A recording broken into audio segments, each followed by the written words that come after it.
The Comey Memos. They were finally delivered. Congress had them in their hands.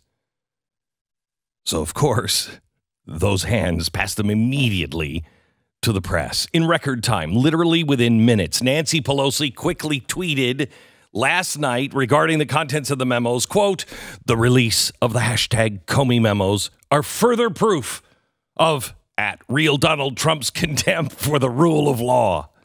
His attempts to intimidate, circumvent the law, and undermine the integrity of law enforcement investigations demand immediate action to protect the Mueller investigation. Hashtag follow the facts."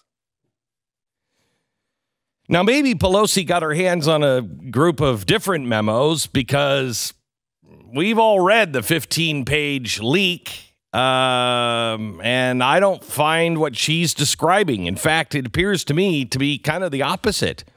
Comey's memos cover conversations with the president from January 7th to April 11th, 2017. And Comey has hinted that these conversations would prove that the president was guilty of a crime.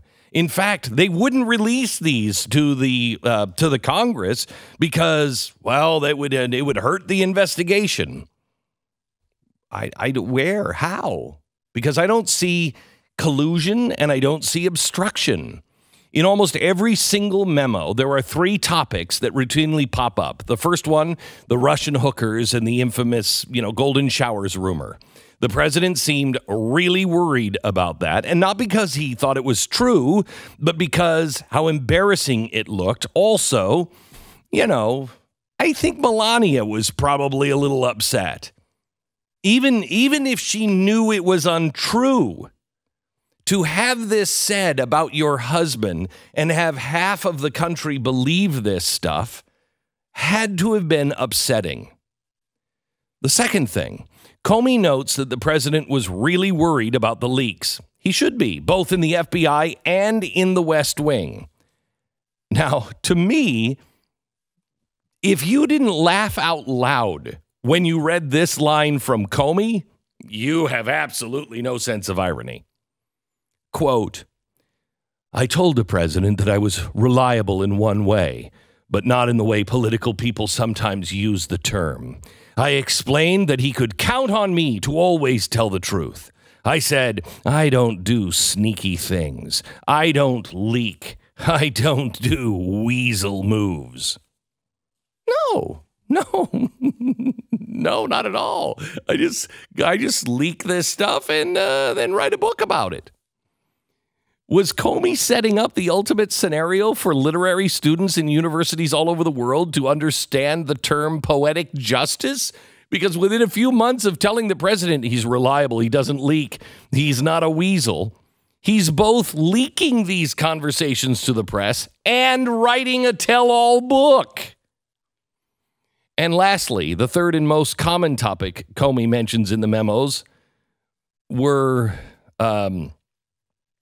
mentions, any mention at all, that it might have made reference to his job. He seemed a little worried about that. The president never appeared ready or willing to fire him, but Comey seems overly hypersensitive to it.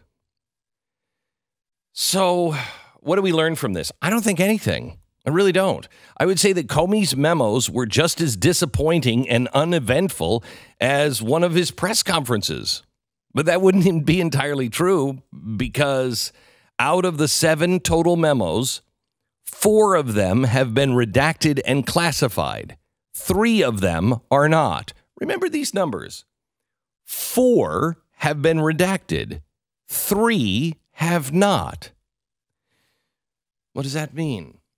That means that there is hypersensitive, top secret information in 4 of the memos.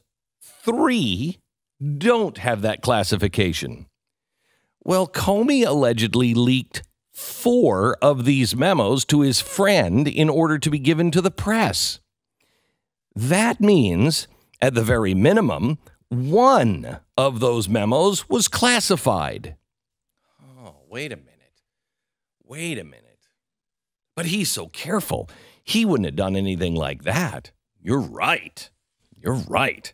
Neither would the Secretary of State. Uh-oh, wait a minute. Is this the smoking gun that is really coming out of these memos?